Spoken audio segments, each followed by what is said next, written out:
Hello दोस्तों, कैसे हैं आप सभी। आई होप आप सभी लोग अच्छे होंगे और पढ़ाई लिखाई भी बिल्कुल शानदार तरीके से कर रहे होंगे।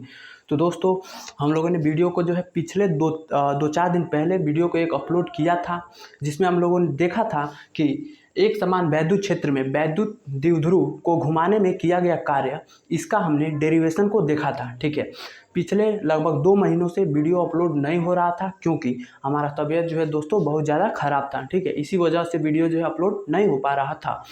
तो आज के वीडियो में हम लोग देखेंगे कि एक समान वैद्युत क्षेत्र में वैद्युत द्विध्रुव की स्थितिज ऊर्जा, इसका जो है व्यंजन क्या होता है उसको हम लोग डेराइव करेंगे और उसको बिल्कुल अच्छे से समझने वाले हैं। बस वीडियो को आप लोग अंत तक देखिएगा, आप लोगों को 100% जो है समझ में आने वाला है।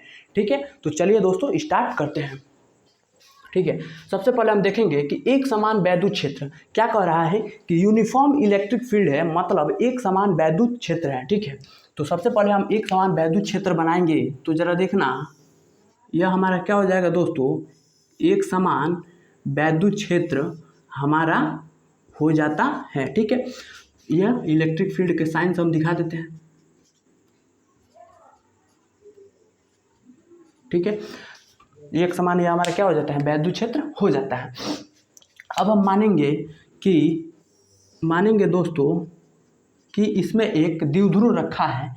यह क्या हो जाता है दोस्तों, एक द्विध्रुव हो जाता है जो -q और +q आवेशों से मिलकर क्या हुआ है, बना है। ठीक है, और द्विध्रुव के बीच की जो प्रभावकारी लंबाई होती है वह 2l होती है। यह आपको जो है पहले से पता होगा। ठीक है, अब हम क्या देखेंगे, जब द्विध्रुव जो है दोस्तों वैद्युत क्षेत्र के लंबवत है यानी परपेंडिकुलर है, तो यह वैद्युत क्षेत्र के साथ 90 डिग्री पर है, यानी वैद्युत क्षेत्र के साथ यह 90 अंश का कोण बना रहा है। इस स्थिति में जो द्विध्रुव होता है वह मानक स्थिति कहलाता है। ठीक है, जब वैद्युत द्विध्रुव वैद्युत क्षेत्र के साथ लंबवत होता है तो उसे हम द्विध्रुव की मानक स्थिति कहते हैं। ठीक है, अब हम क्या करेंगे, जब हम इस द्विध्रुव को थीटा एंगल पर घुमाएंगे तब जो है कितना कार्य होता है उसके बारे में हम लोग देखेंगे।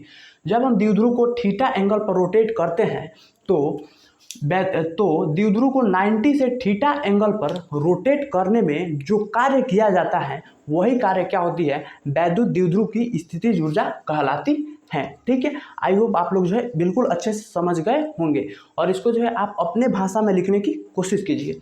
तो अब हम क्या करते हैं, इसी द्विध्रुव को हम ऐसे जो है दोस्तों रोटेट कर देते हैं, यानी +q चार्ज यहाँ आ जाता है और -q चार्ज जो है यहाँ आ जाता है और यह वैद्युत क्षेत्र के साथ क्या कर रहा है, थीटा एंगल बना रहा है। ठीक है दोस्तों, तो चलिए अब हम इसको जो है डेराइव करते हैं, लिखेंगे व्यंजन जो है दोस्तों इसका हम लोग देखते हैं। ठीक है, तो चलिए सबसे पहले हम लिखेंगे प्रत्यानयन बल युग्म का आघूर्ण, प्रत्यानयन बल युग्म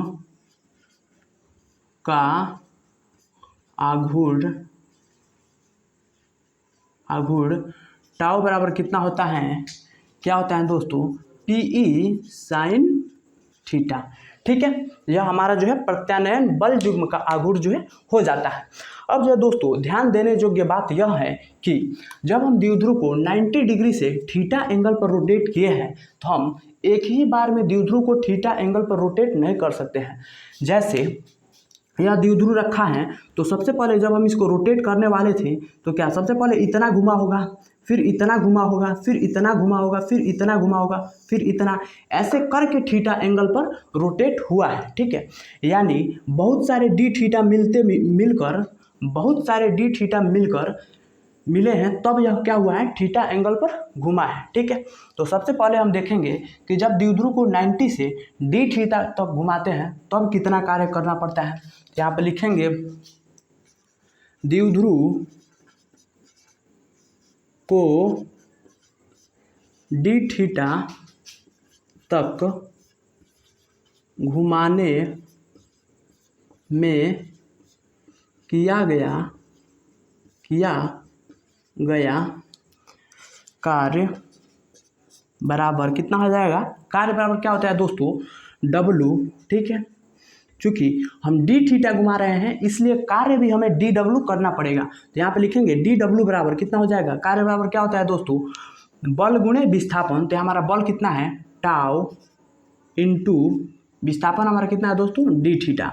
यहाँ पे हम टाउ का वैल्यू रखते हैं तो डी डब्ल्यू बराबर हमारा कितना हो जाता है, P E sine theta into D theta. ठीक है, यह हमारा क्या हो जाता है, जब द्विध्रुव को डी थीटा एंगल पर घुमाते हैं तब जो है कार्य निकल जाता है।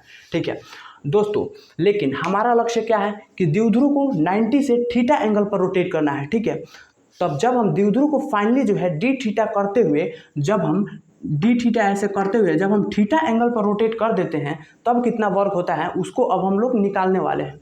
तो देखना, लिखेंगे द्विध्रुव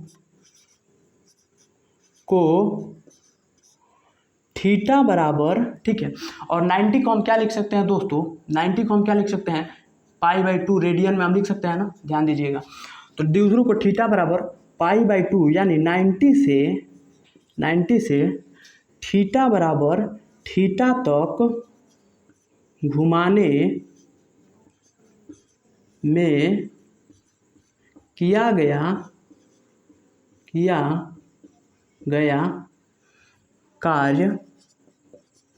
कार्य। अब जो है दोस्तों किया गया कार्य हम निकालेंगे तो हम डी डब्ल्यू हटा देंगे, क्योंकि हमें द्विध्रुव को थीटा एंगल पर रोटेट करना पड़ रहा है तो ज़्यादा कार्य भी करना पड़ेगा, इसलिए हम केवल डब्ल्यू लिखेंगे। डब्ल्यू बराबर, ठीक है, डब्ल्यू बराबर, और यहाँ पे देखना क्या हो जाएगा, P E sine theta into D theta. अब जो है दोस्तों ध्यान रखना, हम लोगों ने क्या किया है, छोटे छोटे डी थीटा घुमाते हुए थीटा एंगल पर पहुँचे हैं। तो जब बहुत सारे डी थीटा को जोड़ना होता है तो हम क्या करते हैं, समाकलन का चिन्ह जो है लगाते हैं। तो यहाँ पे हम लोग समाकलन का चिन्ह लगाएंगे, समाकलन करेंगे कहाँ से कहाँ तक, π/2 से थीटा एंगल तक, π/2 से थीटा तक। ठीक है, अब यह दोस्तों ध्यान देना, W बराबर देखना पीई बाहर आ जाएगा क्योंकि यह कांस्टेंट है पीई, और साइन थीटा का समाकलन क्या हो जाएगा दोस्तों, कॉस थीटा कितना हो जाएगा, माइनस कॉस थीटा, माइनस का कॉस थीटा, और हमारा लिमिट कहाँ से है, π/2 से थीटा। ठीक है, इतनी बात समझ में आई होगी। मैं उम्मीद करता हूं दोस्तों कि आप लोगों को जो है बेसिक इंटीग्रेशन का फार्मूला जो होता है वो आप लोगों को याद होगा। ठीक है, अगर आपको जो है फार्मूला नहीं याद है तो कोशिश कीजिएगा कि आपके जो है 12वीं के मैथ वाले बुक में जो है फार्मूला दिया रहता है इंटीग्रेशन वाले चैप्टर से पहले, तो आप लोग उसको जो है याद करने की कोशिश कीजिएगा। अब हम निकालेंगे दोस्तों, इसको हम मिटा देते हैं। यहाँ पे हम देखेंगे तो W बराबर कितना हो जाएगा, PE। ठीक है, अब हम क्या करेंगे, सबसे पहले अपर लिमिट तब लोअर लिमिट को हम पुट करते हैं। तो अपर लिमिट हम रखेंगे कितना हो जाएगा, माइनस का कॉस थीटा, अपर लिमिट क्या है, थीटा है, तो थीटा की जगह थीटा रखेंगे, फिर माइनस लगाएंगे, फिर लोअर लिमिट रखेंगे तो कॉस थीटा की जगह π/2 पुट करेंगे, π/2। ठीक है, तो ध्यान देना cos π/2 यानी cos 90 का वैल्यू हमारा कितना होता है, 0 होता है। तो देखिएगा दोस्तों W बराबर कितना आ जाएगा, PE माइनस का cos थीटा माइनस 0। ठीक है, अब 0 से कोई मतलब है नहीं तो W बराबर हमारा हो जाएगा माइनस का PE cos थीटा। यही हमारा फाइनली क्या हो जाता है दोस्तों, आंसर होता है। लेकिन एक बात और देखना दोस्तों, हमने क्या बताया कि द्विध्रुव को जब 90 डिग्री से थीटा एंगल पर रोटेट करते हैं तो जो कार्य किया जाता है वही कार्य क्या होती है, द्विध्रुव की स्थितिज ऊर्जा होती है। ठीक है, तो लिखेंगे हम लोग परिभाषा से जो हमने बोला है उसी परिभाषा से जो W होगा वह U के बराबर होगा, इसलिए फाइनली यहाँ पे आंसर आ जाएगा हमारा W बराबर, W की जगह हम U रख देंगे यहाँ पर सिंपल सा, U बराबर माइनस का PE cos थीटा। यही हमारा क्या होता है दोस्तों, हमने नीचे नहीं लिखा क्योंकि दिखाई नहीं देगा, यही हमारा फाइनली क्या हो जाता है, आंसर हो जाता है। ठीक है, तो आई होप दोस्तों यह जो है छोटा सा डेरिवेशन, प्यारा सा डेरिवेशन आपको जो है बिल्कुल अच्छे से समझ में आया होगा। ठीक है, अगर वीडियो समझ में आया हो तो वीडियो को लाइक कीजिएगा और वीडियो को अपने दोस्तों के पास शेयर कीजिएगा, ताकि वो लोग भी इस वीडियो का जो है लाभ उठा सके। और जो है चैनल को सब्सक्राइब कीजिएगा, क्योंकि दोस्तों बहुत ज़्यादा मेहनत लगता है वीडियो को बनाने में, और बहुत ज़्यादा गर्मी में आप लोग देख रहे होंगे कि मेरे फेस पे कितना ज़्यादा पसीना हो रहा है, देख लीजिए। इसलिए वीडियो को शेयर कीजिए और अपने भाई को ज़्यादा से ज़्यादा सपोर्ट कीजिए और अपना जो है चैनल को जो है आगे बढ़ाइए। ठीक है, तो मिलते हैं किसी अगले वीडियो में किसी मज़ेदार टॉपिक के साथ। तब तक के लिए इतना ही। आप लोग पढ़ते रहिए, मुस्कुराते रहिए और माता पिता का नाम रोशन करते रहिए और अपने इस भाई को सपोर्ट करते रहिए। जय हिंद।